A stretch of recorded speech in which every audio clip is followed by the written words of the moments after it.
So here, let's understand the periodic trends in the properties of the element. First is atomic radius.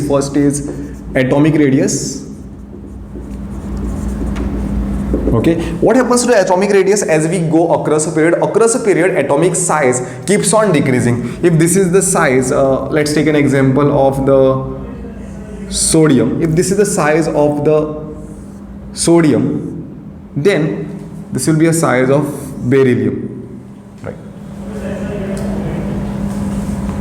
Sorry, lithium. If this is size of the lithium, this will be a size of beryllium. This will be a size of boron, carbon, nitrogen, oxygen, fluorine. And this will be slightly bigger, neon. Okay, it is this way. This is a trend which is observed over here.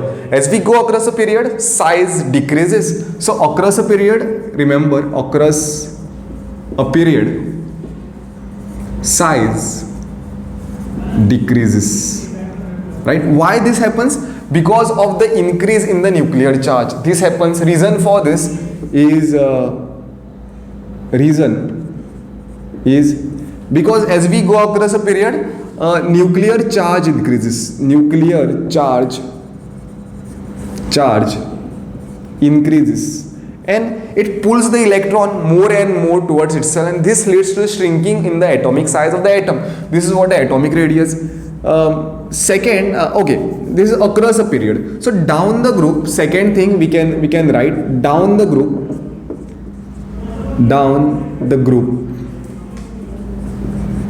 size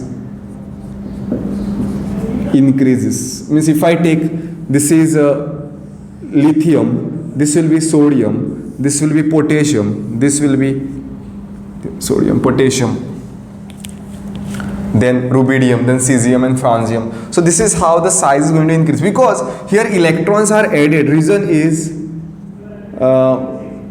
down the group electrons are added to the new shell. New shells are open. New principal shells or orbits shells are open. Okay, or electrons are added to new principal shells. Electrons are added to new principal shell. So this is what the atomic radius is. Next is ionic radius. See, ions are what? Next is ionic radius. Second I'll discuss is ionic radius. Right? If I talk about a metal, some metal plus and some metal minus, this is a cation, and this is anion. So they are going to show, cations and anions also going to show a similar trend in the atomic size, decreases across a period and increases down the group. But remember that cation will be smaller than parent atom, and anion will be bigger than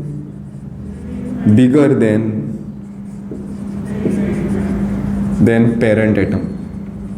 Right? Obviously, if for example sodium, if you compare, this is an atom and the ion is what? Ion is Na plus. If you compare between this and this, so this is smaller ion, this is a parent atom which will be a bigger than that. If you consider a chlorine and a chlorine minus, okay, now this will be, ion will be bigger, this will be smaller, right? So it is this way. Next, very important, something which is very, very important is the ionization enthalpy.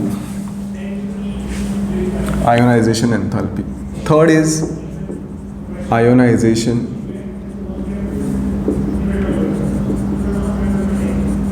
enthalpy. See, ionization enthalpy is the amount of energy required to remove the outermost electron from 1 mole of atom, right? The unit is kilojoules per mole. It is amount of energy, it is amount of energy required to remove outermost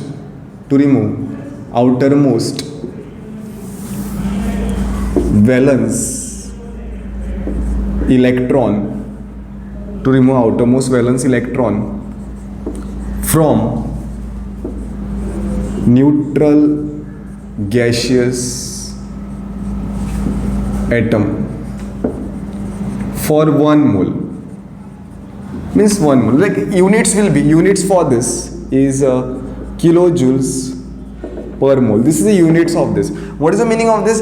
This is the nucleus, and let's say this is the electron, which is the outermost. So it is always under the force of attraction. Electron is under the electrostatic force of attraction. There is a electrostatic force of attraction between the nucleus and the electron. That's why you require the energy to pull out the electron out. So this way you are going to remove for the 1 mole of electron. So the total energy, that is called as the ionization energy. But we'll understand this with respect to one atom. So on what factor does this ionization enthalpy will depend on? So ionization enthalpy, I'll just write ionization enthalpy is inversely proportional, or we'll write factor affecting factors affecting ionization enthalpy. The first factor is atomic radius. Okay. Second factor is stability of an orbital, and third is effective nuclear charge.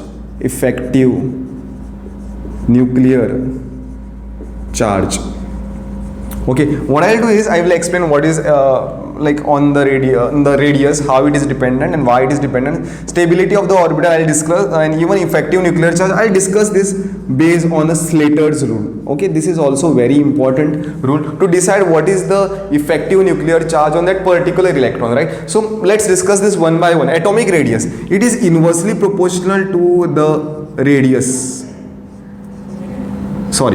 Atomic radius, what I mean to say is that ionization enthalpy is inversely proportional to the radius of an atom. It's obvious, no? It's obvious. You just think of this. This is a sodium atom. This is potassium atom. This is rubidium atom. This is nucleus. Everywhere there is a nucleus, right? And this is the electron which is outermost. Here there is an electron, here there is electron. This distance is more than this, and this distance is more than this. In which case there is more force of attraction. Obviously, smaller atom, there is more force of attraction because electron is close to the nucleus. So as we go, as the atomic size increases, what happens is that the force required to remove the electron is also, energy required to remove that electron is also less. Okay, so what we can say is that ionization enthalpy is inversely proportional to the radius. So now we can easily judge that as we go down the group, what will happen? Ionization enthalpy will decrease, and as we go across a period, ionization enthalpy will increase. So on the basis of this, across a period, we will write across a period, ionization enthalpy will increase because size is decreasing, right? And down the group,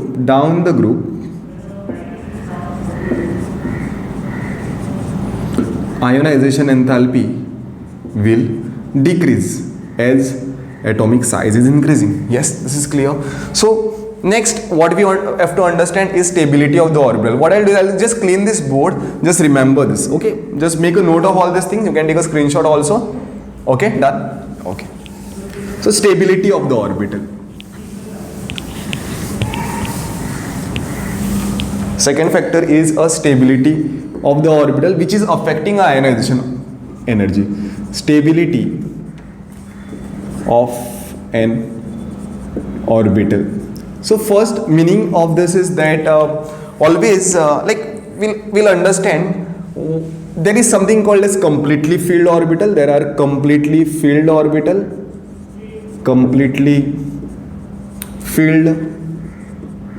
orbital, then there is exactly half filled orbital,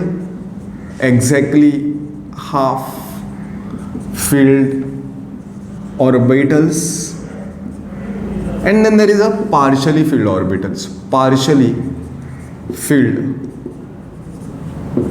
orbitals, Okay, now here completely filled orbital means what? You take any orbital, let's say this is S orbital, this is completely filled. You take p orbital, this is what the completely filled orbital will look like. This is a d orbital. This is what the completely filled d orbital will look like. What is the meaning of exactly half filled? Exactly half filled is this.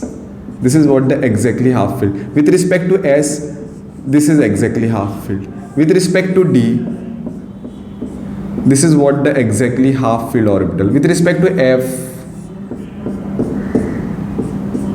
this is what the exactly half filled orbital. So any other, apart from any other filling, okay, it is called as partially filled. Partially filled orbital with respect to p, I will say that this is partially filled.